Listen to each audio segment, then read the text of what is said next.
So hello guys, আপনারা কেমন আছেন? আশা করি সবাই ভালো আছেন। আমি অনেক ভালো আছি। সো গাইস, আজকে সকাল সকাল ঘুম থেকে উঠে মনে পড়ে গেল আজ মহালয়া ছিল। মহালয়ার জন্য বের হয়ে গিয়েছি। এই আমি, বোন, মা। আপনাদের সবাইকে শুভ মহালয়া। আপনারা কিরম কিরম ঘুরতে বের হলেন না বের হলেন এটা কমেন্ট সেকশনে বলে যাবেন এটা গাইস।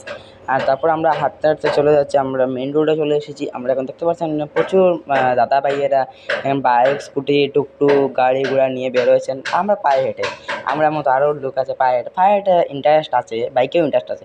তারপর হঠাৎ করে দেখলাম এখানে একটু গান বাজনা হচ্ছে, আমাদের বোনেরা গান গাচ্ছে, বোনেরা ভাইয়েরা গান গাচ্ছে এখানে বসে।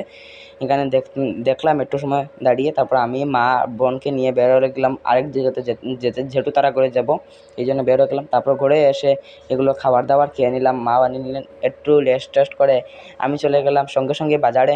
মা বললেন বাজার নিয়ে, ওই জন্য বাজারে চলে গেলাম। বাজার করে ঘরে আসার সময় একটা জিনিস আমি আপনাদের সাথে দেখাতে পারিনি, কারণ কি বহুত জ্যামে ছিলাম। ঘরে এসে রেস্ট টেস্ট করে নিয়েছি। আজকের জন্য বাই বাই।